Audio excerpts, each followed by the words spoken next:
Hello and welcome back to another episode of the podcast Wild, Wise and Whole. Today I am joined by one of my absolute favourite women to follow on social media, Luzi Pods. So please introduce yourself and tell us a little bit about what you do and who you are. Thanks for having me, Lydia. Yeah, my name's Luzi. I'm a somatic sexologist, sexological body worker, intimacy coach, and educator. And my passion and my purpose in life is to support humans, women specifically, in really embodying the fullness of their pleasure and their erotic potential. And with that, what I find really interesting is how, when we are embodied in our pleasure, how that also transforms all other areas of our lives accordingly. So, yeah. Fabulous.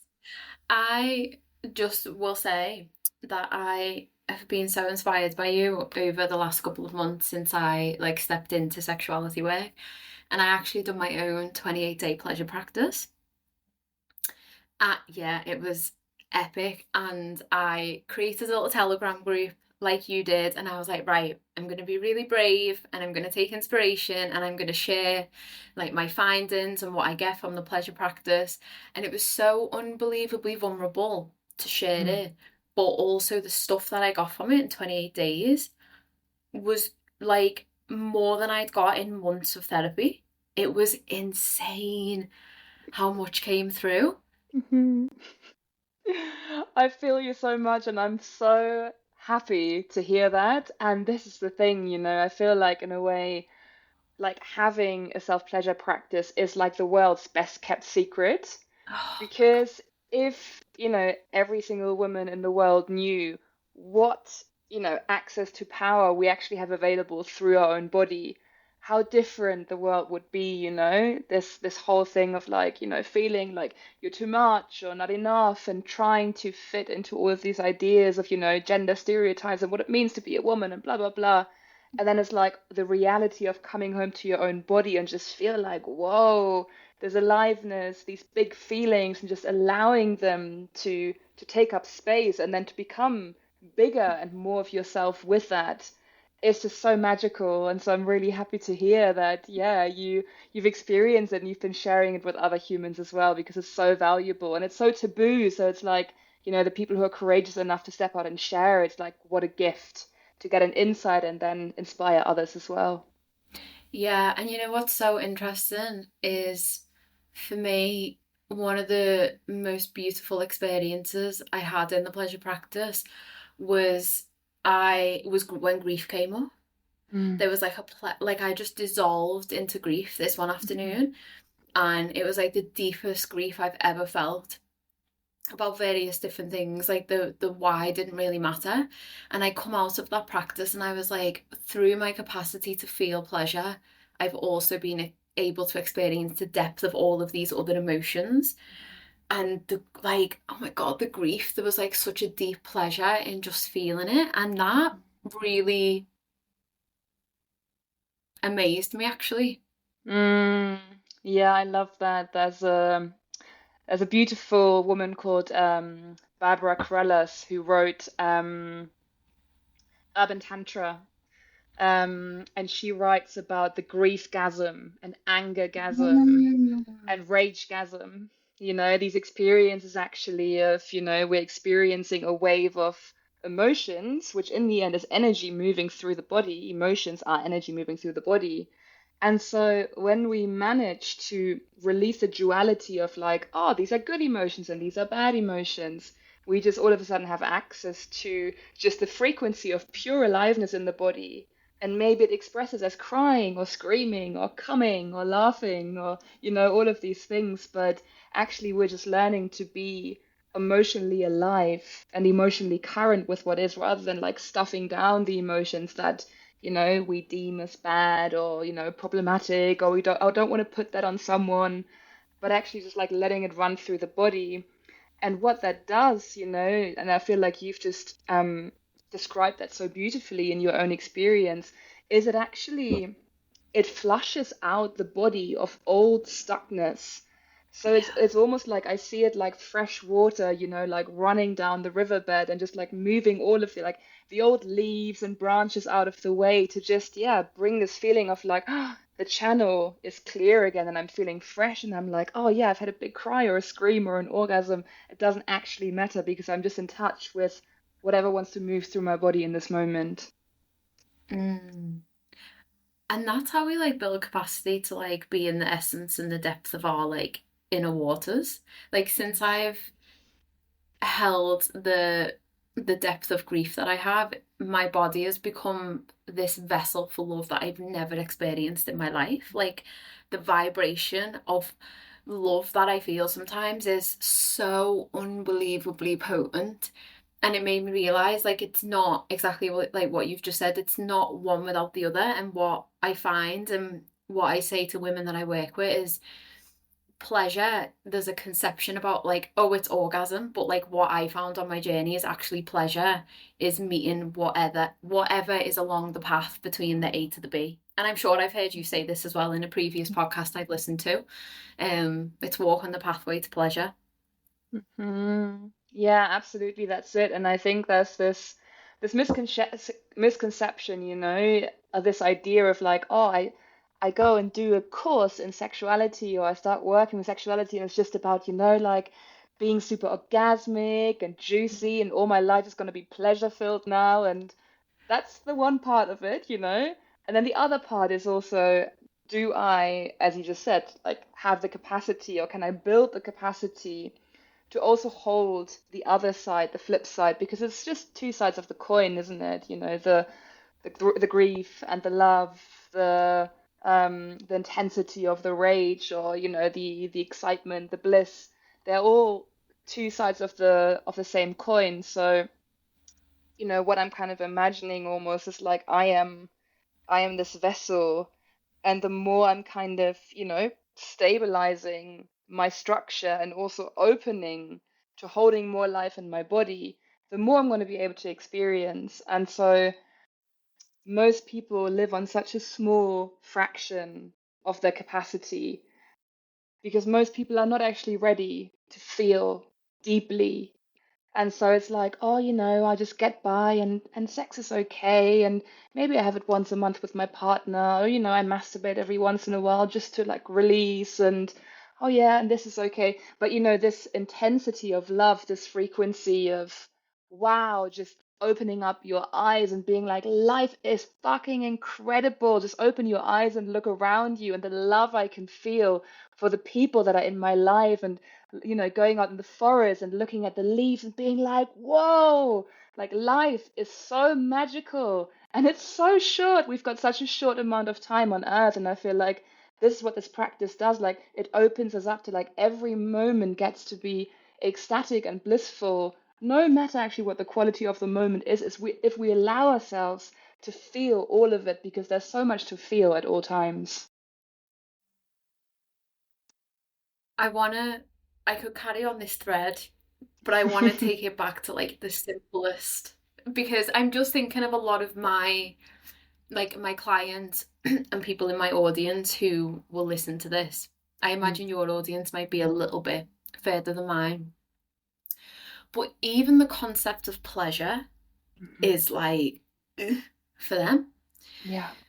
So where's a good start point if we're going to introduce pleasure and we're going to talk about pleasure? And I'm going to ask you because you are the queen of pleasure. That's a big compliment. Thank you. Um, yeah, and I hear you, and I feel like we're at a very interesting moment in time, right? Because if I'm imagining that you and I are approximately the same age, and I feel like our parents are like, the post-war generation, and our grandparents, there was a big focus on survival. So we're kind of the first generation, who've got a lot of privilege and luxury to not just have to focus on survival, perhaps as much as a generation before us, but to focus on pleasure, to have the education, to have social media.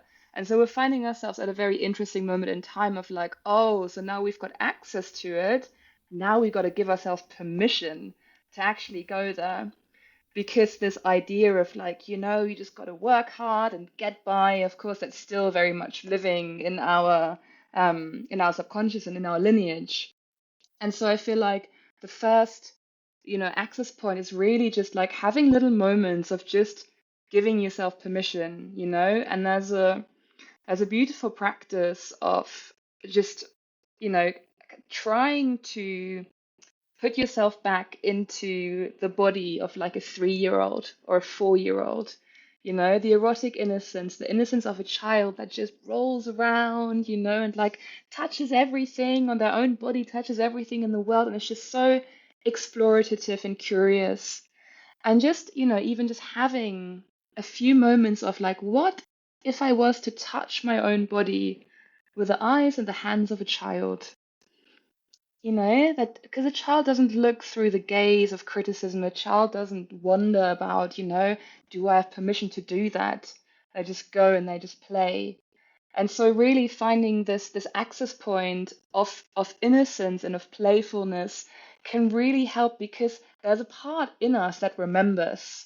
Even if the adult in us that needs to do all of these things and the to-do list is very strong, but there's a part in us that knows how to be an innocent erotic child. And so connecting with that and just exploring, like the texture of the skin and wow, there's like little moles here and the little hairs and oh maybe there's a scar, and just taking that in without judging, without it needing to be a certain way, but just like taking in the sensations.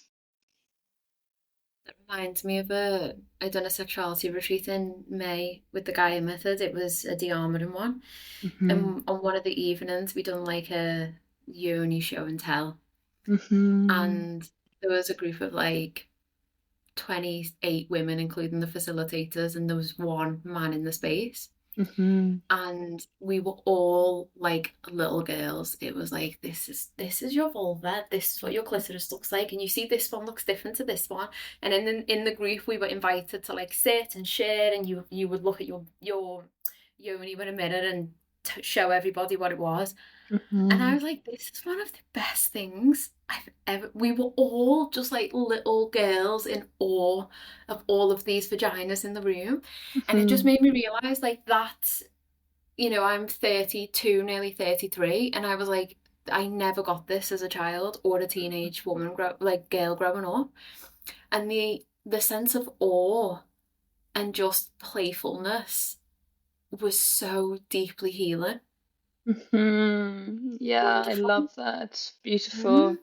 And that's the thing, isn't it? I mean, this the naturalness has just gotten so lost, because of sex education being focused on, not getting pregnant and not getting an STI.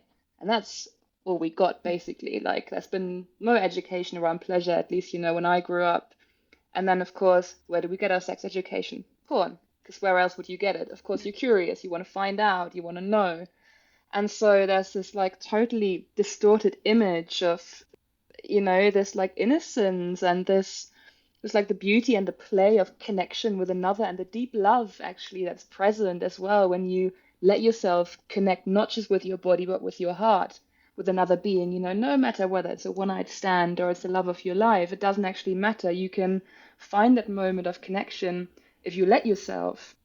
And so there is an innocence to it because it also requires us to be in a space of vulnerability, to not just like rub bodies against each other, to not just masturbate to get off, but to actually be in a space of like inquiry and, softness that can, of course, also be wild, but this thing of like, oh yeah, of course, this is like the most natural thing, that we've always done.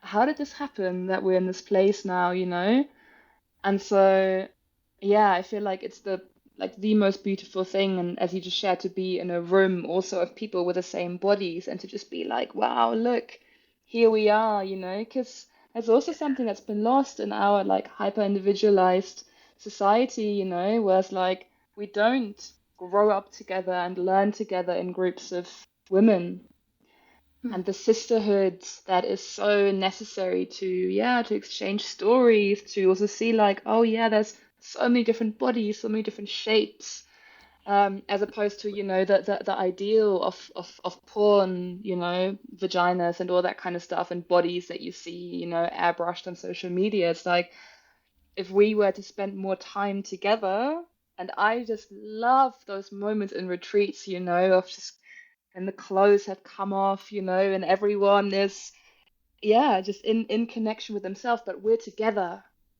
because it just gives such permission of, oh, actually, this is not about, us as a group, like looking over there and being turned on. No, it's like everyone is with their own body, but we're together, we're sharing an experience of very innocent aliveness. And yeah, that's for me one of the most beautiful experiences to get to create and be in spaces like that.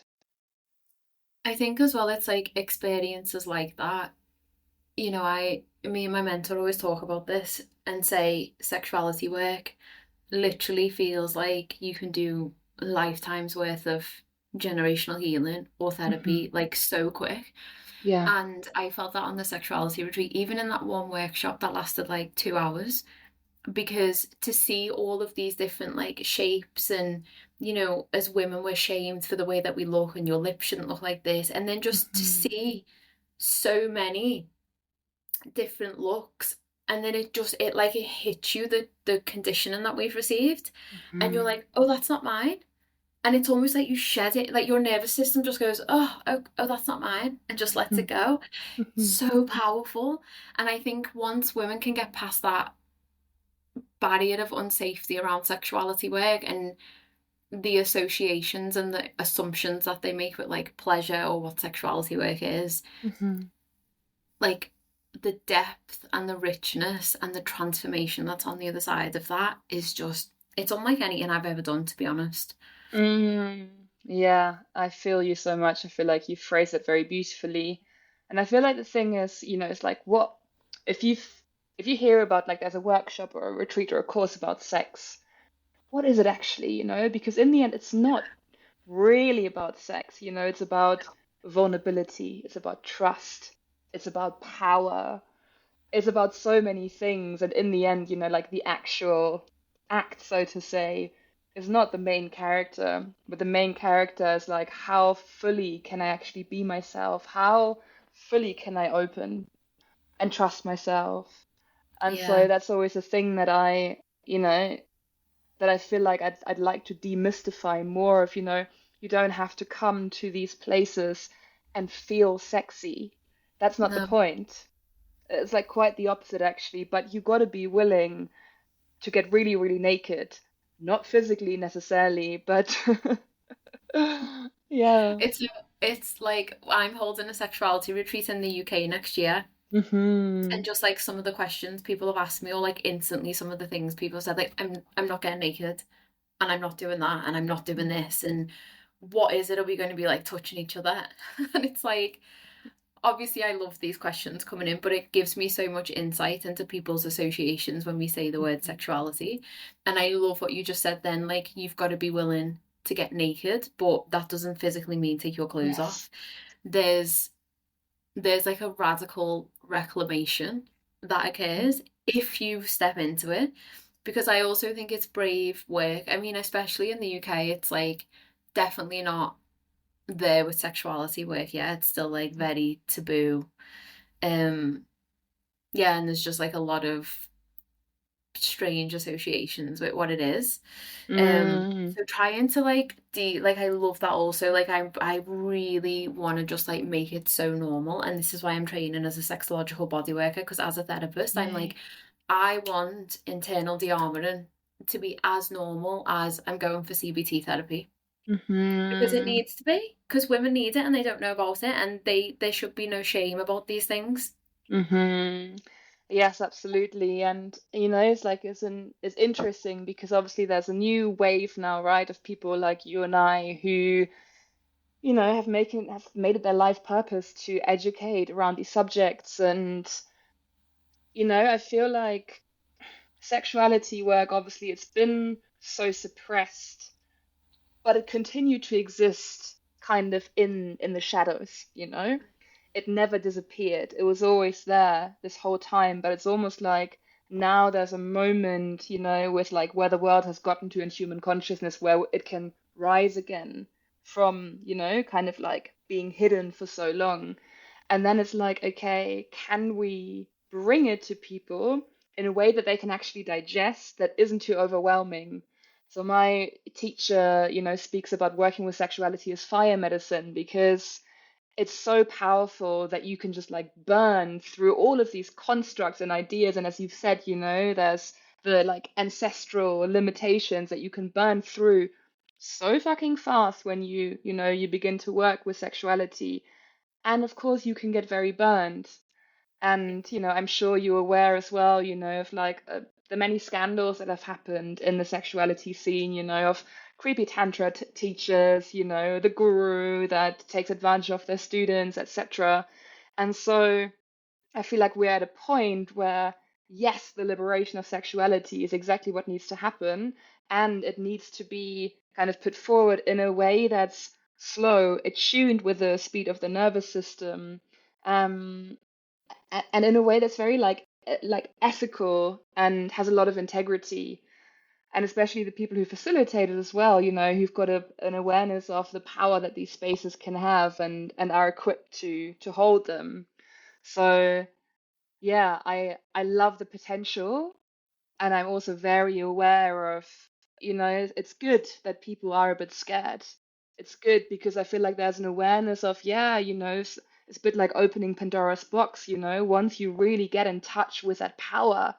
Wow, I mean, you know, when I started my very first self-pleasure practice and I did 120 days in a row of an hour every single day, Wow.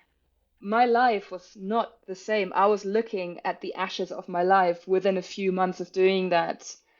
And thank God for that, you know, because I have a life that I love so very much, which I could never have dreamed of now, you know. But back then, just like everything around me started crumbling because I couldn't live a life that wasn't in alignment.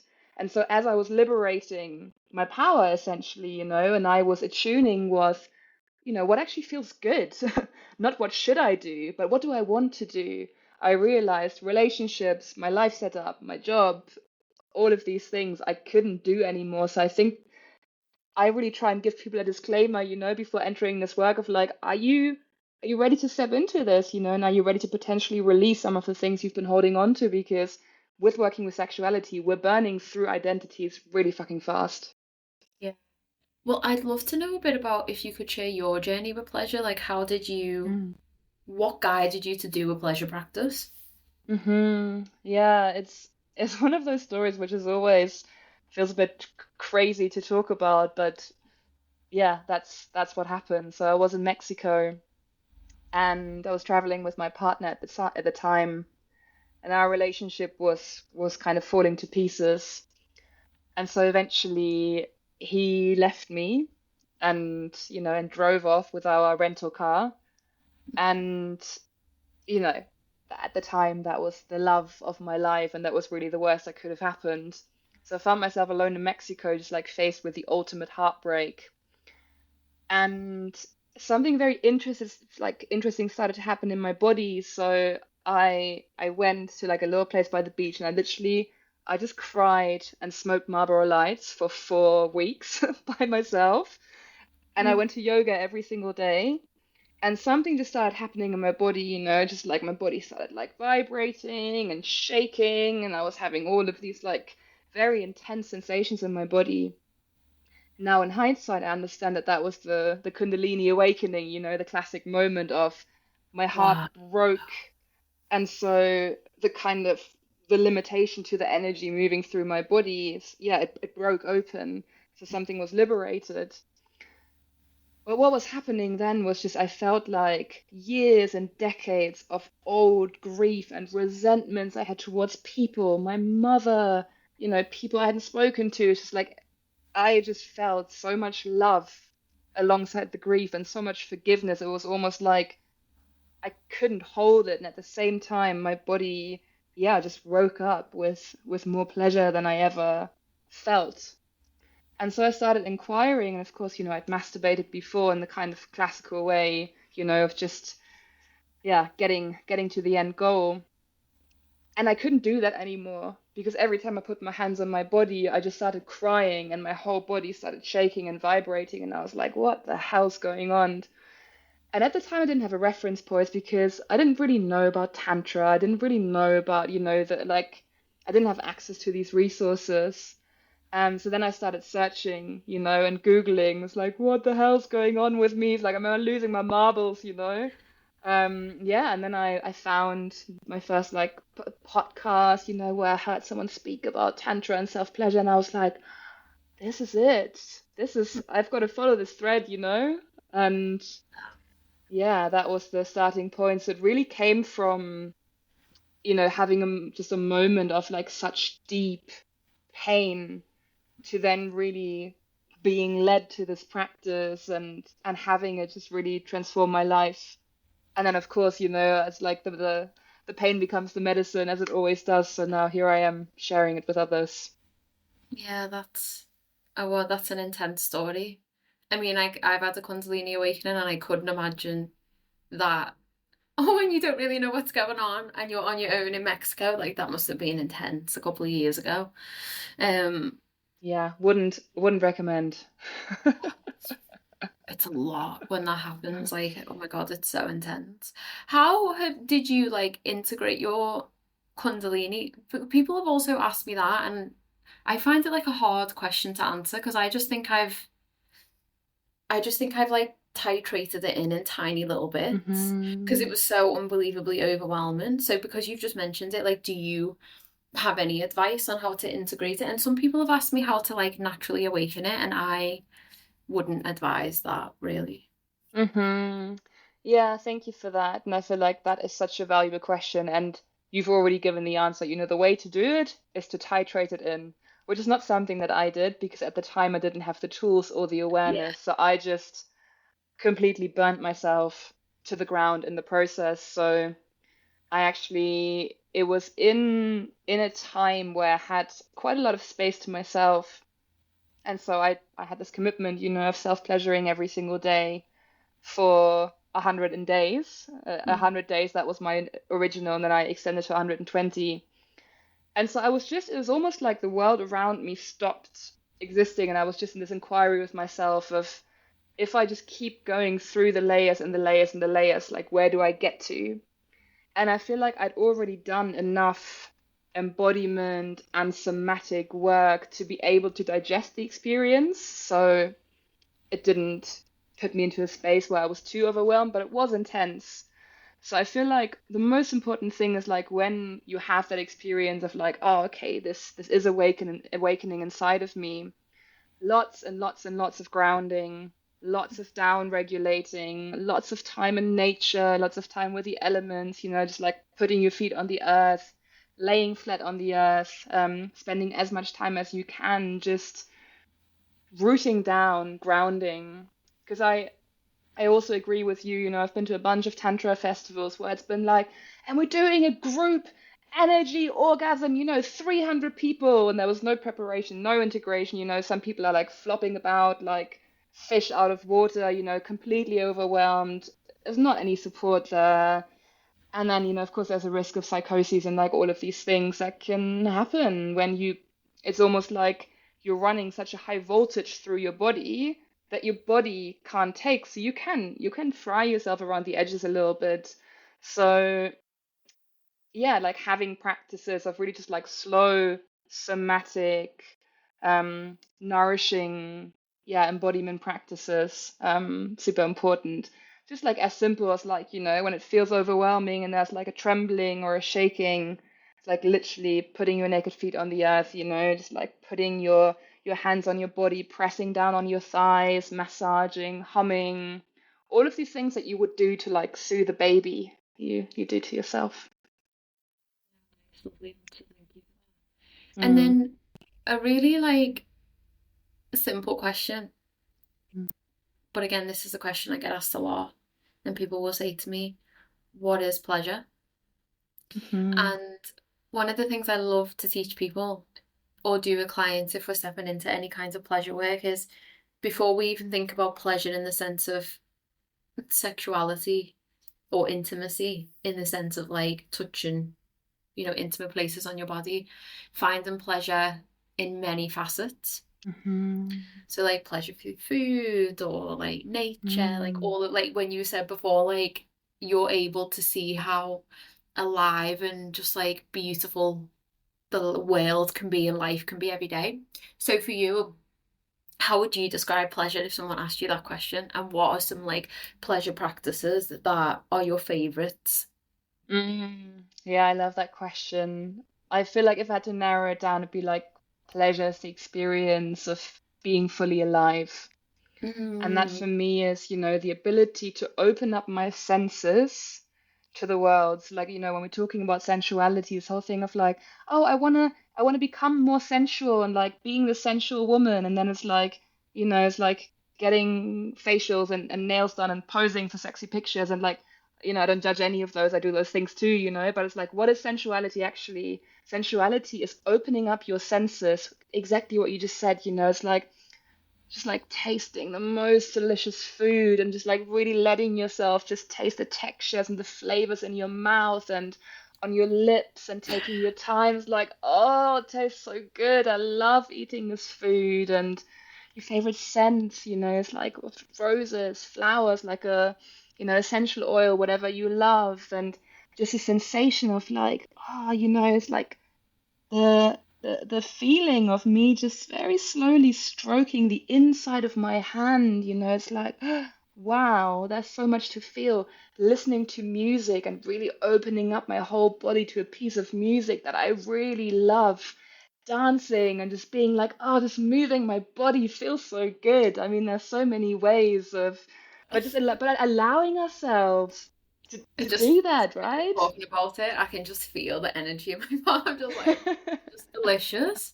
Yeah. And it's that like look how easy it was for you to activate that in me then when all you were talking Mm. about was just the words that you were using and your facial expressions and how you were describing things, and I feel like aliveness in my body from that. Hmm. And I think also when we put women together, this is what, like it's so easy to activate that within each other. Like now Yes. I've stepped into sexuality work.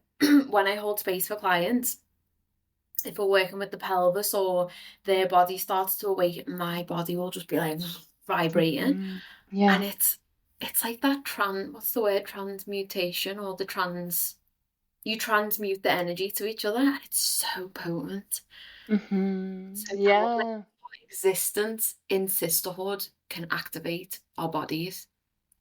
That's it, and I feel like that's the magic of group spaces, because we don't get it in the same ways. Like still, it's like there's a real potency in one-on-one work, working with another and being able to be in that space together. But there's a very unique energy field that we co-create when we're in a group of women, and just like the level of permission we give each other. If there's, one person who just really allows themselves to move, to sound, to breathe, and all of a sudden it's like, oh, if she can do that, then maybe I'm Yeah. allowed too. And then it just kind of it becomes super like contagious.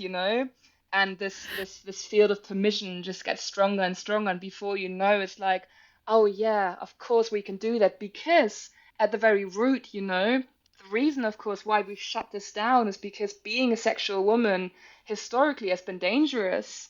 It might mean that you get, worst case, you get fucking burned at the stake. And that's the reality, that isn't even so long ago with yeah, like patriarchal religious systems. It's you gotta be really careful. If you show that you're a juicy, pleasure-filled woman, you're gonna get taken advantage of. That's the reality of the historical kind of baggage that we're carrying. So this is still very much ingrained in our system. So the risk really is, if I am being that big, pleasure-filled, like juicy woman, then I'm gonna get done. I'm gonna get kicked out of the group and of the tribe. So when we're together in group and we can experience this together, it's like we're healing the entire lineage, because we're giving each other permission to be free again and to be like, I can be here, I can be free, and it's safe for me to do that. And my sisters are alongside me and behind me, and we're doing this together, and it's so beautiful. Just like it just feels like honey in my body when I think Mm. it's just delicious. Mm. Um, and one thing I also want to talk about in terms of pleasure, because this is a really interesting, I think, like contrast for clients who I work with, and also me actually. I think like my journey with sexuality probably started like 18 months ago, and it was on the Mhm. back of experiencing a sexual trauma. Mm. And when I first like started dipping into pleasure, I was met with like the impact of the trauma. So like numbness, Yeah. disconnection, anger, helplessness, like felt completely disempowered. And even though like I'd emotionally processed so much of what happened, and like I felt like, I don't want to say the word healed. I don't like that word. I'm trying to stop using that. I Mm. Even though I'd processed on one level, let's say somatically and from a nervous system level, when I went to my pleasure practice, it kept coming up again, but in so many different ways. So for me, I really had to sit with this notion of like, how does pleasure meet trauma? Mhm. Where's the space in that? Mhm. And for me, it was like the most profound thing. Like, what I actually Mm. needed, the medicine and the tonic, was pleasure. Yeah. It was to completely step away from the the expectation of wanting to orgasm again, because I couldn't Mhm. orgasm for like a long time, Mhm. and I would disassociate as soon as I tried to like do any form of pleasure. Mhm. So it was like, again, just meeting myself in that, dropping all of the expectation, and then just like trying to understand and grasp in my body, like, if a sexual trauma has happened, like how then does like pleasure and sexuality meet that? Like at first it was just so confusing and jarring for me to Mhm. understand, because again, nobody really teaches us that. Yeah. So when I work with a lot of clients now and I'm doing trauma work, like I see the thing that's missing for them in their nervous systems, in their bodies, especially around touch, for like in their own bodies, Mhm. is pleasure. Mhm. And sometimes it can be a bit like, for people when I say that. So Mhm. I really wanted to talk about that with you, because I think it's something like a lot of women will resonate with, Mhm. Yeah. potentially struggle with. Yeah, absolutely. And I feel like that's the reality of people who are feeling drawn towards work with sexuality, and also the ones who maybe, feel repulsed by it and it's like, this is not something I would ever do, because the same thing, right? Like being very like drawn towards something or very against something is usually the same desire behind it. But the reality is, that like those people are usually the ones who have experienced abuse, who've got sexual wounding, and who feel like there's something there for me to reclaim. And of course, most women do, right? That's the reality. Yeah. Like of boundary crossings, of yeah, of either things having happened in childhood, as a teenager, or as grown-up women in relationships. And so obviously we are, at a time now where there's more space to even address that and be like, oh, actually that was non-consensual. I only Mm. realized that now that was non-consensual. Wow, okay. And so there's a lot of unraveling maybe of situations that we have pushed down and not wanted to acknowledge because it felt too shameful. And then, of course, as we're working with pleasure, what we're doing is we are opening the body. So those places in the body that have hardened up in order to protect us, this armor that we're speaking about. Um, when we're working with pleasure, then of course the pleasure comes and meets the armor. Yeah, it's like, hello. And it's like, oh, hi, you're feeling all closed and hard here. And it's like, oh. And then, of course, I'm becoming aware of, oh, there's something in me that's so vulnerable that I'm here trying to protect. And this is why also why pleasure work, there's really just is so important to go slowly, because this armor, we can't force it down. But it's really like just like a gentle, like, hey, like it's okay, it's okay that you've tried to keep this part safe, and I don't want anything from you. I don't need anything from you. but I'm just here to love you where you are in the vulnerability. And so with time, when we come with that attitude of curiosity, of like radical acceptance and love to meet places in our body, physical body, emotional body, energetic body, which are hard and contracted, that armor, then with time that armor begins to dissolve, and that can feel absolutely terrifying because it's really like that armor that has kept us safe. We're being asked to slowly drop it and just be with the tenderness that's beneath and to be with those places. And so, yeah, it can be like, oh, what's pleasure gonna do? Well, pleasure is it's the nourishment, and it's the love actually. That's maybe another definition actually of pleasure for me, because for me it's like it's the frequency of love, of just being in that sense of just fullness and nourishment of one's own body. And so, yeah, it can feel confronting to try and allow pleasure in and actually realize, oh, I'm feeling numb. I can't feel anything, or I'm feeling scared. I'm feeling angry because of all of these things. I'm gonna have to allow myself to feel all of these emotions before I can feel the pleasure. And that process, of course, is part of the fire medicine that pleasure work is. Yeah. Yeah, beautiful answer, thank you. And I think that's how it feels. Like pleasure is, it's like a love that you access for your own Mm. body, Yeah. for yourself, and for your inner child. Hmm. And if you go like really slowly with it, it can be like the greatest medicine that you experience. And I think also like even some of the most simplest practices became deep sources of pleasure for me. Like when I'm on my bleed, I had this one pleasure practice that stood out where I just felt so drawn. It was day one of my bleed, and I put like crackling fire sounds on my earphones, and I put like I've got like this nice like silk nightie. I put it over my head, and I was naked, and I was free bleeding, and I just Mm. like dissolved into my wild woman, and it was just, Mm. and I did nothing. I just sat there. It Hmm. must have been for like half an hour, 30 minutes. And even just that, like being able to meet these parts of myself that a lot of people would think are weird. There's Hmm. like a joke, like I know I just get weirder as I step into this work. Like you'll just see me like lay over a tree in the park, or when I recently went away, I was in the ocean and I had my earphones on and I was just like dancing outside, and I was like, I know people are going to think I'm crazy, but there's like a deep acceptance, and I think that acceptance comes because you really just meet and hold parts of yourself that, like you said before, have probably been so bound Hmm. behind armor and protected.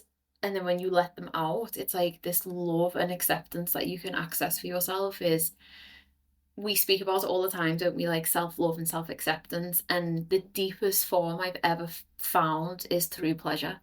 And it hasn't even Hmm. been the intention of like, what blows my mind about pleasure work is there's never an intention other than just let me meet myself where I'm at. And it's Hmm. wild what comes from it when you just commit to that, when you're just in devotion to that. Let me just meet whatever arises. Mm, absolutely. Yeah, I love that image of you in the silk nightie bleeding. So beautiful.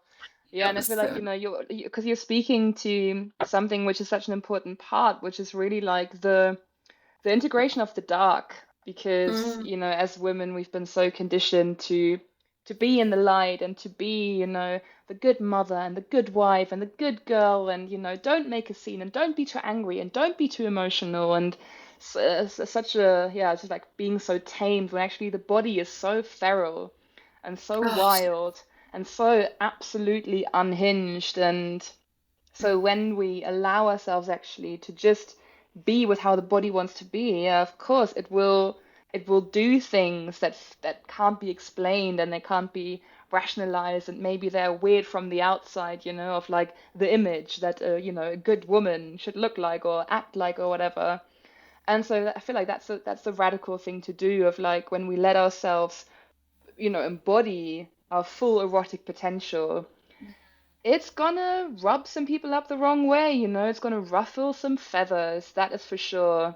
It's gonna trigger other women, it's gonna trigger all sorts of people, because it's like the feminine has been so controlled. So just like releasing her back to the wild is like, oh, okay. So, you know, people get scared. People get scared of someone, of like a sexually empowered, wild woman. It's Yeah, the they most terrifying thing there is. yeah. I mean, it's unbelievable to feel it, but yeah, it is. Hmm. You can. I mean, I'm finding this more because I'm trying to step out and do more like content around sexuality. Hmm. And I always say all the time to my mentor Matt, like we will often talk about your content because he also thinks he loves you, he thinks you're Yeah. great. And we will always say how like brave you are, because Mm. even to be in this space as I edge into it, I still notice all of these like things that come up when I think about stepping into post some different types of content or really stepping into the space. And it's just, there's just layers and layers of like shame or contraction or judgments, whether that's like usually a lot of the time for me, it'll be like self judgments, which are being mirrored out Yes. on what other people will think. And you realize how deeply ingrained it is for women. Like shame Yes. is so fundamental in our like epigenetics. It's crazy. 100%. It's so in there. And you know what? I want to tell a little story about that, because when I wrote my very first newsletter, which was probably around 5 years ago, and I sent it to, you know, maybe it's like 50 people on the list, it's like most of them were friends or people I knew. And I had written a piece that I'd been writing for weeks, and I knew I wanted to share. I knew I just needed to express it, which was about my self-pleasure journey. And so and I was struggling, like, do I send it? Do I not send it? Like, oh, I wasn't even posting on social media then or anything like that. Eventually, I sent it, and I just felt like a hand came and just gripped me around the throat. And I just had this voice in my head, they're coming for you, they're coming for you, they're coming for you. I closed my laptop, I went out of the house, and I went straight to the graveyard in the little village that I live in here in Austria. And I just stood by the graveyard. My whole body was shaking. I was like, they're coming to get me, they're coming to get me. So only in hindsight, by working through that's like, oh, that was some sort of past life memory of, having been burnt as a witch, which I've had moments of remembrance of, but it was like, oh, I've done this before. And and it was dangerous to do this. And so again, speaking about epigenetics, this lives in us.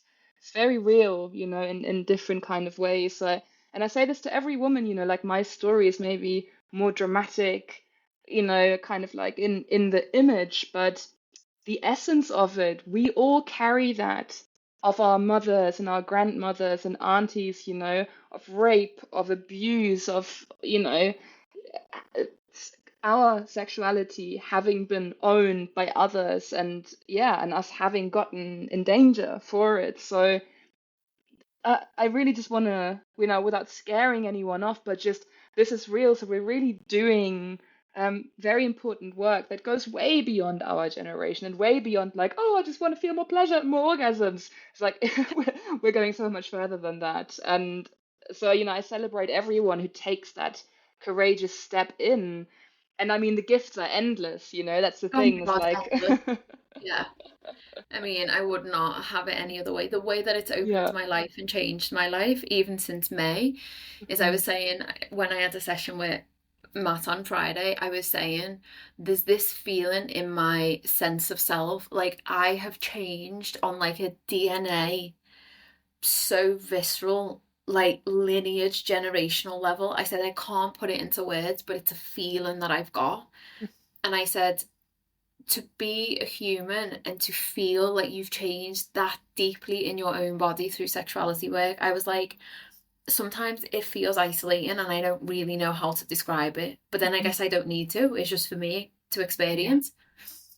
But never did I think it was possible to change like that It's like you on a exit the level where, matrix, right? yeah, it's just, Yeah. it's like I feel like I've just wiped something that's being passed Mhm. through. There's just, I feel like a different woman, and it's like my life is so expansive. Mm. So, and there's a, I say there's like an effortlessness to that, because I think once you do sexuality work, it's that loop that goes out and then comes back in. But it's not effortless, because that's like a little snapshot of every time I want to post something, I get like a, so it can't, like, you'll know this more than me, but it constantly holds a mirror back up to me all the time. Like, okay, you're stepping in. Okay, well, there's your mirror and it's going to be held up. And sometimes I'm like, oh, I don't want to look in the mirror today. Yes, But I this feel work doesn't, you. yeah, it doesn't let you hide, does it? Yeah, and I love that image of like this work holding the mirror up to you because I feel like what, again, what working with sexuality is in the end, it's like how how fully authentic do you dare to be? Yeah, Because it strips away the performativity and the images and the masks and the things and the, oh, I'm this kind of sexy. No, no, no, no, no. It's like all of it. Who are you really beneath all of that? And that's what it asks you to be. And that, of course, is terrifying because we've put on the masks and the things to try and be loved, right? By yeah, those around us. It's just like if I'm so fully authentic in myself and wild and maybe unhinged, maybe outrageous, yeah, will I still be loved? There's a little voice in there that just wants to be loved and wants to belong. And that's, I feel like, the edge that as women we find ourselves on. And so being with others who are vibrating in that frequency is like, okay, those are the people I got to surround myself with because that's yeah, where the expansion is at. yeah.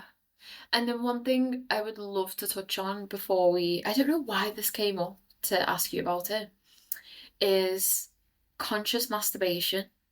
Mhm.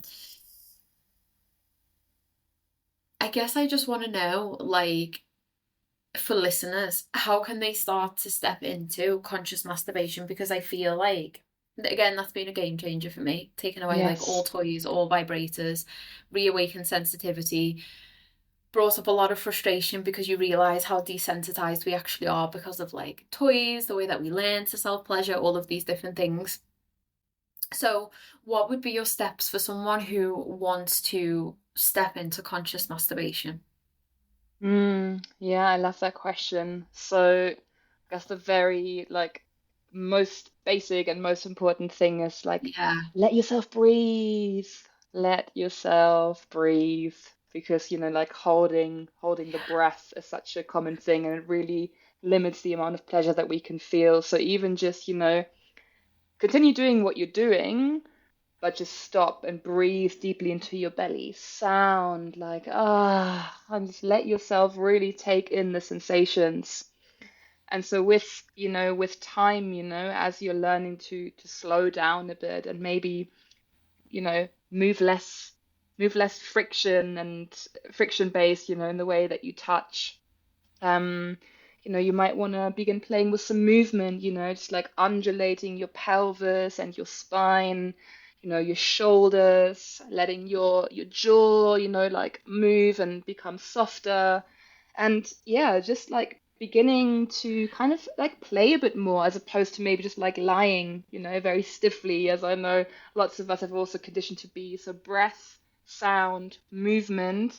And then the fourth element would be touch. Those are really the four, things to work with. And so just letting yourself try different things, as opposed to, maybe you're used to just rubbing your clit in a particular way in order to make yourself come.